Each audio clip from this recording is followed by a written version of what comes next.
ये मूर्तिमंत खड़े हैं, पर मीराबाई ने इनको चला दिया। ये मूर्तिमंत खड़े थे, पर गोस्वामी तुलसीदास जी ने इनको हंसा दिया। ये मूर्तिमंत खड़े थे, पर सूरदास जी ने अपने पदों से इनको रुला दिया। नरसिंह मेहता ने इनको नचा दिया। पर हम आप सब लोग आज तक इतनी इतनी उम्र निकल गई हमारी, आज भी ऐसे ही खड़े हैं। इसका मतलब हम हार रहे हैं, हमारी हार हो रही है, ये आज तक सचल नहीं हो पाए। ये चैतन्य ही है, पर जड़ता का खेल खेल रहे हैं हमारे साथ में। और मानो हमें कहते हैं कि तुम कर सको तो मुझे चला के दिखाओ, मुझे डुला के दिखाओ, तुमको चैलेंज है। पर इनकी जीत हो रही है, इनकी विजय हो रही है, ये जीतते ही जा रहे हैं और हम हारते जा रहे हैं। आज तक इतना समय निकल गया, अभी तक भी इनको चला फिरा नहीं पाए। नरसिंह मेहता ऐसे कीर्तन में तल्लीन रहते थे। उनके पिताजी का श्राद्ध होना था, नरसिंह मेहता जी के बड़े भाई ने घर से निकाल दिया था नरसिंह मेहता जी को। तो नरसिंह मेहता जी बोले, बड़े भैया ने तो निकाल दिया, तो मैं अपने पिता का श्राद्ध स्वयं कर लेता हूं। नरसिंह मेहता अपने कुल पुरोहित के पास गए, तो कुल पुरोहित बोले कि भैया, आपने तो तुम्हारे बड़े भैया को बोल दिया कि हम सब तो उनके घर जाएंगे प्रसाद पाने। सब लोग ध्यान से सुनना। और एक बात बोलूं, एक पुण्य का काम और है इस जगह पे कथा सुनना। अगर बगल वाला सो जाए तो कोहनी मार के उठा दो, बहुत बड़ा पुण्य मिलेगा आपको। अभी तक कोई सोया नहीं है, अभी तक तो सब बढ़िया ही है, पर यहाँ की हवा ऐसी है, यहाँ पे अभी भी ठंडक है, अभी भी बहुत बढ़िया माहौल है, यहाँ पे शुद्ध वायु चल रही है, आसपास पूरा जंगल प्रदेश है। और सुबह सुबह की कथा है, बाल भोग करके निद्रा आना स्वाभाविक होगा। इसलिए बगल वाला सोवे तो आप पूरी ताकत से कोहनी मार के उसको उठा सकते हो। उसको लग जाएगी तो भी आपको दंड नहीं मिलेगा, आपको पुण्य मिलेगा, आपने उसको सोते हुए को उठाया है। इसलिए कोई सो जाए तो उसको उठा देना। हाँ, तो नरसिंह मेहता, बहुत ध्यान से सुनिएगा,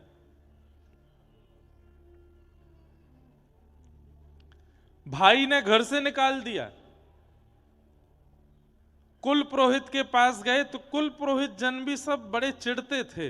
ब्राह्मण जन भी, ये नागर वंशीय ब्राह्मण थे, तो ब्राह्मण भी इनसे बड़े चिढ़ते थे। क्यों? बिना वेद शास्त्र पढ़े, बिना कुछ भजन, बिना कुछ विद्वत्ता की बात किए इतनी भीड़ क्यों लगी रहती है नरसिंह मेहता के पास, इसलिए वो भी जलते थे। नरसिंह मेहता ने कुल पुरोहित से जाके कहा, मेरे पिता का श्राद्ध है, आप प्रसाद पाने आओगे? तो कुल पुरोहितों ने भी कह दिया कि हम तो तुम्हारे बड़े भैया के यहां जाएंगे, उन्होंने हमको पहले निमंत्रण दिया है, तुम अपनी व्यवस्था कुछ और करो। तो नरसिंह मेहता बेचारे ढूंढने लगे, अब मेरे यहां कौन ब्राह्मण आएंगे। किसी अन्य ब्राह्मण के पास गए, तो उसने मन में विचार किया कि नरसिंह मेहता को इतनी बड़ी व्यवस्था बता दो कि अपने आप मना कर दे। क्या व्यवस्था बताई? बोले कि देखो नरसिंह, तुम्हारी छवि जो है वो पूरे जूनागढ़ में खराब हो गई है, पिता का श्राद्ध है और छवि बनाने का भी एक बढ़िया समय है। तो बोले क्या करना है? बोले तुम जितने ब्राह्मण हैं सबको निमंत्रण दो। नरसिंह मेहता बोले आप जाके सबको बोल दो, मुझे कोई दिक्कत नहीं, मैं सबको प्रसाद पवाऊंगा। नरसिंह मेहता ने सोचा 200-300 ब्राह्मण होंगे, और उस ब्राह्मण ने जाके 4000 परिवारों को निमंत्रण दे दिया। नरसिंह मेहता बेचारे बड़े सामान्य से थे, इतनी ज्यादा व्यवस्था उनके पास थी नहीं। मैं एक बात इसलिए सुना रहा हूं कि उन्होंने जड़ ठाकुर जी को चैतन्य कर दिया, नरसिंह मेहता जी ने। कैसे? 4000 ब्राह्मणों को निमंत्रण दे दिया। नरसिंह मेहता ने घर जाकर के पत्नी से कहा, 200-300 ब्राह्मण आएंगे, तुम प्रसाद की व्यवस्था करो। हैं 200-300 ब्राह्मण? यहां पे 2 लोगों की प्रसाद की व्यवस्था नहीं, घर में तुम 200-300 ब्राह्मणों को निमंत्रण दिया है। वैकुंठ में बैठे बैठे द्वारिकाधीश रुक्मणी जी से कह रहे हैं, बोले 200 नहीं है, 4000 आने वाले। रुक्मणी जी, मेरा नरसिंह फंस गया। रुक्मणी जी बोली अब क्या होगा? बोले देखो आगे क्या होता है। नरसिंह मेहता जी बोले देवी 200 ब्राह्मणों की प्रसादी बनाओ। बोले कहां से बनेगी, हमारे यहाँ व्यवस्था नहीं। बोले मैं काम करता हूं, एक सेठ जी हैं, वो मेरा कीर्तन कराते हैं, मुझसे बहुत प्रेम मानते हैं, मैं उनके यहाँ से थोड़ा कर्जा ले आता हूं और उससे हम 200 ब्राह्मणों का भोजन करा देंगे, जाओ। नरसिंह मेहता जी सेठ जी के पास गए, सेठ जी से जाके बोले हमको 200 ब्राह्मणों का प्रसाद कराना है, कुछ कर्जा दे दो आप, हम ब्याज सहित लौटा देंगे आपको। सेठ जी बोले देखिए नरसिंह मेहता जी, हमको ब्याज नहीं चाहिए और आप यदि नहीं भी लौटाओगे तो भी चलेगा, लेकिन बदले में हमको कुछ दे दीजिए। बोले क्या? बैठ के कीर्तन सुना दो। आप कीर्तन इतना अच्छा करते हैं, थोड़ी देर कीर्तन सुना दो, हम दक्षिणा के रूप में इतना धन देंगे कि 200 ब्राह्मणों का भोजन हो जाएगा। नरसिंह मेहता बोले मैं कीर्तन तो सुना दूंगा, पर कीर्तन करते करते करते करते जब मैं भाव में चला जाता हूं तो मैं कितने घंटे हो गए, कितने दिन निकल गए, मैं भूल जाता हूं। और आज शाम को ब्राह्मणों का भोजन होना है, मैं ऐसा नहीं हो कि कहीं मैं तल्लीन हो जाऊं कीर्तन में। सेठ जी बोले चिंता मत करो, आप तल्लीन हो गए, मैं तो आंख खोल के रहूंगा, थोड़ी देर बाद आपको हिला दूंगा कि जाओ ब्राह्मण आ गए, घर पे भोजन कराओ। नरसिंह मेहता बोले देख लेना, ध्यान रखना मेरा। बोले हाँ ठीक है। उठाए करताल, नरसिंह मेहता ने जैसे कीर्तन शुरू किया, सोचिए नरसिंह मेहता तल्लीन होते होंगे तो क्या सुनने वाले नहीं होते होंगे? ऐसे भाव में गए, ऐसे भाव में गए कि वो भी डूब गए, सेठ जी भी डूब गए, सुनने वाले जो 10 15 20 लोग थे वो भी डूब गए, बाहर के गांव के लोग आए वो भी डूब गए। कीर्तन चलते चलते चलते चलते 13 14 15 20 घंटे तक कीर्तन चलता रहा। यहां ब्राह्मणों के आने का समय हो गया। पत्नी बाट देख रही है कि वो 200 ब्राह्मणों के भोजन की सामग्री ला रहे होंगे।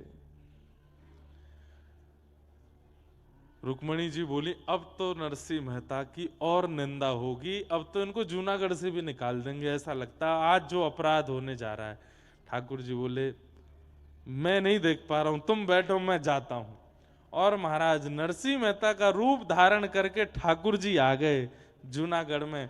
और ठाकुर जी तो अक्षय पात्र लेकर के चलते हैं, 200 ब्राह्मण क्या तुम 2 लाख आ जाओ, सबको भोजन पवा देंगे। पत्नी के पास पहुंचे, नरसिंह मेहता की पत्नी से जाके कहा जल्दी जाओ प्रसादी बनाओ। और देवी सुनो, वो थोड़ी एक बदलाव आया। बोले क्या? 200 ब्राह्मण नहीं है। बोले तो कितने हैं? 300। बोले नहीं नहीं नहीं नहीं 4000 है। 4000 इनका कैसे बनेगा? अरे बनाते हैं ना, तुम भी लगो मैं भी लगता हूं। ठाकुर जी अमनिया कर रहे हैं, मिर्च काट रहे हैं, सब्जी काट रहे हैं, टमाटर काट रहे हैं, अमनिया कर रहे हैं, पत्नी छोंक लगा रही है, उसको तो लग रहा है नरसिंह मेहता ही है। और नरसिंह मेहता कहा? वो तो वहां कीर्तन कर रहे हैं बैठ करके सेठ जी के यहाँ। ठाकुर जी यहां पर सिर पर महाराज बांध करके कढ़ाई में लिए घी और सब प्रसादी बना रहे हैं। नरसिंह मेहता के पिताजी का श्राद्ध है, ठाकुर जी भोजन बना रहे हैं।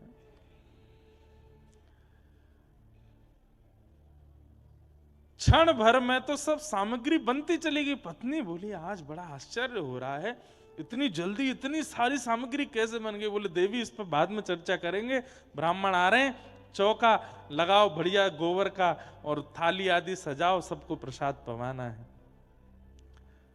4000 ब्राह्मण मन में सोचते आ रहे थे आज नरसिंह मेहता हमको प्रसाद नहीं पवा पाएगा और ये हमको बहाना मिल जाएगा नरसिंह मेहता को नगर से निकालने का।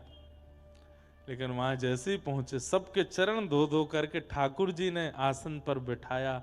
4000 ब्राह्मण एक ही पंगत में बैठा दिए और सबके सामने ठाकुर जी एक एक फेंटा कमर पे बांधे, एक फेंटा सिर पे बांधे, पसीना आ रहे हैं, ठाकुर जी धोते जामे, हाथ मांजे, सबको साग परोसे, सब्जी परोसे, 4-4 प्रकार की सब्जी, 2-2 प्रकार की पूड़ियां, 3-3 प्रकार के मिष्ठान, एक रायता, बढ़िया सामग्री, ऐसा पवाया महाराज, ऐसा पवाया। ब्राह्मण बोले ए नरसी। बोले हाँ, कोई सेठ वेठ ने करी है क्या व्यवस्था? नहीं नहीं, सब आपकी कृपा है, आप सब ब्राह्मणों की कृपा है, आप लोग पाइए। प्रसाद पाकर के ब्राह्मण इतने तृप्त हो गए, इतने तृप्त हो गए कि मन से आशीष निकल रहा था, लेकिन जलन थी ना मन में। बोले भैया भोजन तो बहुत अच्छा पवाया नरसिंह मेहता ने, लेकिन हम लोगों को इसको नगर निकाला करना है, भोजन से काम थोड़ी बनना है। अब तो दक्षिणा की बाड़ी है, कुछ नहीं दे पाएगा। 4000 ब्राह्मणों को क्या देगा? नरसिंह मेहता दौड़ करके भीतर गए। ठाकुर जी थे, नरसिंह मेहता थोड़ी थे। पत्नी से कहा देवी चलो दक्षिणा बांटें। बोले क्या देंगे दक्षिणा में? बोले सब व्यवस्था है, चिंता मत करो। एक बैलगाड़ी भरी रखी थी, कपड़ा हटाया, उस पर छोटी छोटी पोटलियां थी, पत्नी को देते जाए। बोले तुम बांटती जाओ सबको। बोले इसमें है क्या? बोले कुछ नहीं है, तुम देते जाओ। पत्नी ने धीमे से पोटली खोल के देखी तो हर पोटली में 12-12 सोने की मोहर, और 4000 ब्राह्मणों को बंटवाई। ब्राह्मण भी पोटली हाथ में लें तो हे नरसिंह क्या पत्थर भर के दिए हैं क्या? नहीं नहीं, सब आपकी कृपा है, आपका अनुग्रह है। ब्राह्मणों ने जब खोल करके देखा,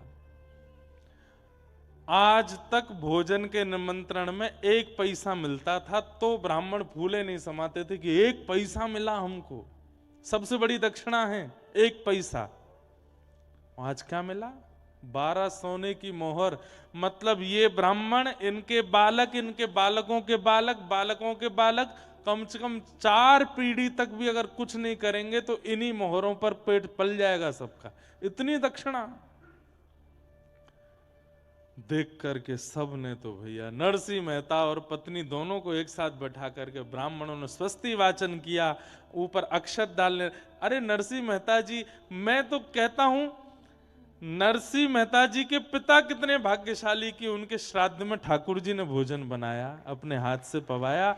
और नरसिंह मेहता की पत्नी कितनी भाग्यशाली कि दाहिने भाग में पति के रूप में विश्वपति बैठे हैं, जगतपति बैठे हैं, और 4000 ब्राह्मण एक साथ अक्षत छिड़क करके आशीष दे रहे हैं, और नरसिंह मेहता वहां कीर्तन कर रहे हैं। 4000 ब्राह्मण निकले। इनके भाई के यहां 12 ब्राह्मण गए थे, वो सब प्रसाद पाके निकले। तो जब निकले तो 1-1 रुपया दक्षिणा मिला, जो कि बहुत ही बड़ी दक्षिणा थी। सब आपस में बोले यहां तो सब हुआ, अरे वो नरसिंह मेहता के यहाँ 4000 गए हैं, चलो चलो तमाशा देखने में आनंद आएगा, देखें तो सही कैसी कैसी जो है नरसिंह मेहता की जो है आज वस्त्र उतराई हो रही होगी, आज नगर निकारी हो रही होगी। 12 ब्राह्मणों ने जाकर के देखा तो 4000 ब्राह्मण नाचते हुए आ रहे थे। क्यों रे, कैसा रहा भोजन? बोले महाराज पूछो मत, दक्षिणा वक्षिणा मिली कि ऐसे ही आ गए हो? बोले आपको कितनी मिली पहले ये बता। हमको 1 रुपया। सुने 1 रुपया? 1 पैसा मिलता है हमारे यहाँ पे, 1 रुपया मिला है हमको। तुमको क्या दे दिया नरसिंह मेहता ने? कौड़ी वोड़ी दी होंगी। बोले महाराज आज तक इस नगर के सबसे बड़े ब्राह्मण आप थे, पर अब हम 4000 हैं, हम पे 12 सोने की मोहर है, नरसिंह मेहता ने दक्षिणा में दी। कैसे, कहां से? बोले पता नहीं, सब दिए। यहां सब ब्राह्मणों को प्रसाद पवाने के बाद ठाकुर जी बोले देवी थक गए, हमारे तो कमर में दर्द हो गया, आप बैठिए ना, मैं प्रसाद पवाती हूं। हाँ सब ब्राह्मणों का हो गया, मैं पा लेता हूं। ठाकुर जी बैठ करके पाए, पा करके पत्नी बोलती जा रही थाली में ही छोड़ देना, मैं भी पाऊंगी फिर। बोले हाँ हाँ। खूब सारा पाए। ठाकुर जी बोले अब देवी तुम बैठ के पाओ, मैं थोड़ा संध्या वंदन करके आता हूं। पत्नी पाने के लिए बैठी, ठाकुर जी संध्या के बहाने सीधे द्वारिका चले गए वहां से। और वहां जाकर के ठाकुर जी ने सेठ जी के चित्त में जाके कही अब तो उठ जा, उठा दे नरसिंह को। सेठ जी की आंख खुली, नरसिंह जी, नरसिंह जी। बोले जी क्षमा कर दीजिए, बहुत बड़ा अपराध हो गया। बोले क्या हो गया? बोले आपको कीर्तन करते करते बहुत समय हो गया, श्राद्ध। बोले कितने, 2-4 घंटे ज्यादा हुए? वो नहीं नहीं 24 घंटे हो गए। नरसिंह मेहता बोले अब तो जाने से कोई फायदा नहीं, आप ही चले जाना, मेरी पत्नी कहाँ है उसको ढूंढ के भेज देना, ब्राह्मणों ने बहुत बुरा हाल किया होगा, घर वर जला दिए होंगे हमारे। तो सेठ जी बोले मैं संग चलता हूं ना, एक बार चल के देख लें क्या है। धीमे धीमे डर डर के नरसिंह मेहता अपने घर जा रहे हैं। घर के बाहर जाकर के देखा तो आंगन में बैठ कर के पत्नी प्रेम से प्रसाद पा रही थी। नरसिंह मेहता गए, देवी तुम प्रसाद पा रही हो, सब ठीक है, घर वर जला तो नहीं, तुमको किसी ने मारा पीटा तो नहीं? अरे क्या, कौन मारेगा, प्रसाद पानी दीजिए थोड़ा प्रेम से। तुम प्रसाद पा रही हो, पिताजी का श्राद्ध नहीं हुआ, ब्राह्मण आए थे क्या, कुछ कहा तो नहीं? कैसी बात करते हैं, संध्या करने गए थे, हाथ पांव धोने गए थे, पूरी याददाश्त धो के आए हो क्या? सब कर गए ब्राह्मण भोजन, 4000 ब्राह्मण आए थे, क्या बढ़िया, सब आनंद से हुआ, देखो अब ये प्रसाद। नरसिंह मेहता बोले क्या कह रही हो तुम? बोले आप ऐसे आश्चर्य में पूछ क्यों रहे हो? नरसिंह मेहता जी ने सब सत्य बताया। बोले देवी मैं 24 घंटे बाद आया हूं, मैं कीर्तन करने गया था, 24 घंटे तक मैं नहीं आया था, यहां 24 घंटे में क्या हुआ मुझे बताओ। पत्नी के नेत्र सजल हो गए। बोले आप नहीं थे? बोले ना। सब्जियां कौन काट रहा था भीतर? फेंटा बांध करके, सिर पर स्वापा बांध के बार बार मेरे से हाथ से कढ़ाई छीन करके कौन चला रहा था? रबड़ी को, रायते को किसने बनाया? सब ब्राह्मणों को, 4000 ब्राह्मण आए थे, सबको 4000 आए थे। बोले हाँ, सबको प्रसाद पवाया, 12-12 सोने की मोहर दी, आप नहीं थे तो कौन थे? नरसिंह मेहता के नेत्र सजल हो गए। बोले देवी तुम्हारे चरण कहाँ है, मैं प्रणाम कर लूं? मेरे द्वारिकाधीश आए थे, मैं नहीं था, मेरे नाथ आए थे, मुझे बस ये बता दो वो कहाँ बैठे थे, कहाँ चले थे, उनकी चरण रज होगी, मैं उसी को माथे से लगा लूं। पत्नी बता रही है यहां चले थे। नरसिंह मेहता लेट लेट करके उस स्थान को प्रणाम करते हैं, द्वारिकाधीश को पुकार रहे हैं, नाथ क्यों किया आपने ये सब, क्या आवश्यकता थी?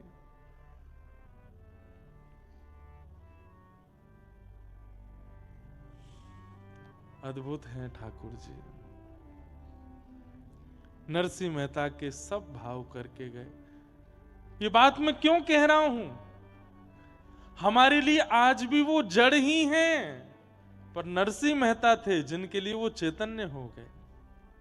मीराबाई थी जिनके लिए वो चैतन्य हो गए, सक्कूबाई थी जिनके लिए वो चैतन्य हो गए। चैतन्य आज भी होने को तैयार बैठे हैं, पर मेरी और आपके भजन में, भाव में, स्वभाव में सामर्थ्य नहीं बची है उनको चैतन्य करने की, इसलिए आज भी जड़वत बैठे। हम लोग कभी सेवा करते हैं, हमारे लड्डू गोपाल लुढ़क जाते हैं, हाथ से धरती पर गिर जाते हैं, उन्हें चोट नहीं लगती होगी, लगती है, पर हमारे अंदर जड़ बुद्धि है, हमारी जड़ भावना है, इसलिए वो जड़ ही रहते हैं। वो चैतन्य हो जाए, वो चैतन्य हो जाए, ऐसी भावना रखो।